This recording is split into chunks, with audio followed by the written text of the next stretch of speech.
மணப்பெண்ணின் பிரத்யேகமான திருமணம். Vivaha the Chennai silks. GT Holidays, South India's #1 travel brand. You know you are special when you're with GT Holidays. அதில் இந்த கோழி ஏதாவது இறந்துருச்சுன்னா இறந்த கோழியை யாரும் சாப்பிட வேணாம். கோழி இறைச்சியை உண்பவர்கள் நன்றாக சமைத்த உணவையே உண்ண வேண்டும். ஆப் ஆயில் எடுத்துக்க கூடாது அப்படிங்கிறதையும் அறிவுறுத்தப்பட்டிருக்கிறது.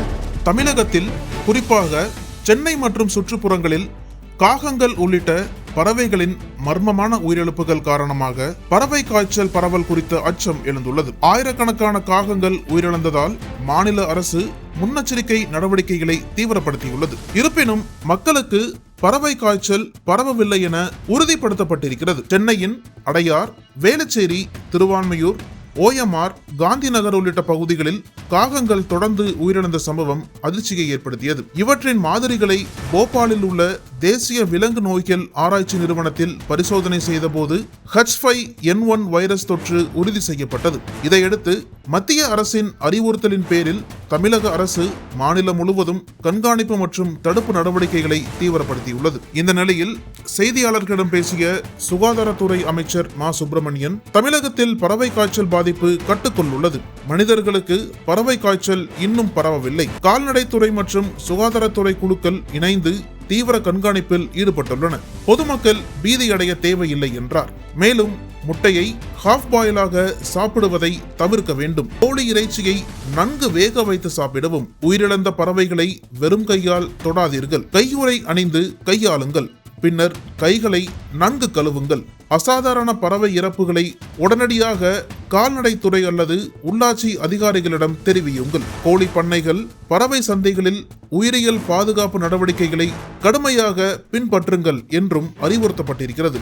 மனிதர்களுக்கு பறவை காய்ச்சல் பரவுவது மிகவும் அரிது என்றும் நெருங்கிய தொடர்பு இருந்தால் மட்டுமே ஆபத்து ஏற்படும் என்றும் சுகாதாரத்துறை தெரிவித்துள்ளது. தற்போது தமிழகத்தில் மனித பாதிப்பு எதுவும் பதிவாகவில்லை. இந்த நிலையில் பொதுமக்கள் அரசின் அறிவுரைகளை பின்பற்றி தேவையற்ற பீதியின்றி வழக்கமான வாழ்க்கையை தொடரலாம். தடுப்பு நடவடிக்கைகள் தொடர்ந்து கண்காணிக்கப்பட்டு வருவதாகவும் தெரிவிக்கப்பட்டிருக்கிறது. பறவை காய்ச்சல் என்பது இப்போ ஒன்றிய அரசு கூட எல்லா மாநில அரசுகளுக்கும் WHO அந்த அவங்க மக்கள் நல்வாழ்வுத்துறையிலிருந்து நோட்டீஸ் அனுப்பியிருந்தாங்க. இது எல்லா மாநிலத்திலும் இருக்குங்கிற மாதிரி தான் சொல்லியிருந்தாங்க.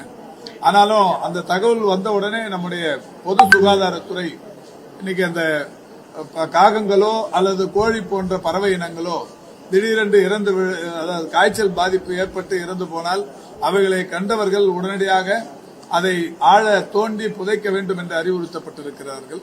அதில் இந்த கோழி ஏதாவது இறந்துருச்சுன்னா இறந்த கோழியை யாரும் சாப்பிட வேணாம் அப்படிங்கிற மாதிரியான அறிவுறுத்தலும் விடுக்கப்பட்டிருக்கிறது. அதையும் கடந்து கோழி இறைச்சியை உண்பவர்கள் நன்றாக சமைத்த உணவையே உண்ண வேண்டும்.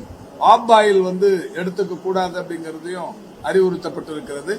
அந்த வகையில் தமிழ்நாட்டில் அது இந்த அறிவுறுத்தல் என்பது, இந்த விழிப்புணர்வு என்பது மாவட்ட அளவிலான சுகாதார அலுவலர்கள் மிக சிறப்பாக செய்து கொண்டிருக்கிறார்கள். இந்த நிலையில் நேற்றைக்கு தலைமைச் செயலாளர்கள் கூட அனைத்து அலுவலர்களுடனான ஒரு கூட்டத்தை நடத்தி இதில் ஏற்பட்டிருக்கிற முன்னேற்றம் குறித்து ஆய்வு செய்திருக்கிறார்.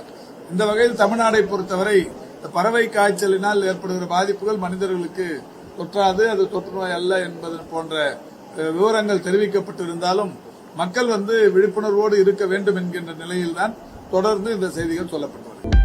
அனல் பறக்கும் செய்திகளை அப்டேட் செய்து கொள்ள நக்கீரன் களத்தை இப்பவே சப்ஸ்கிரைப் பண்ணுங்க.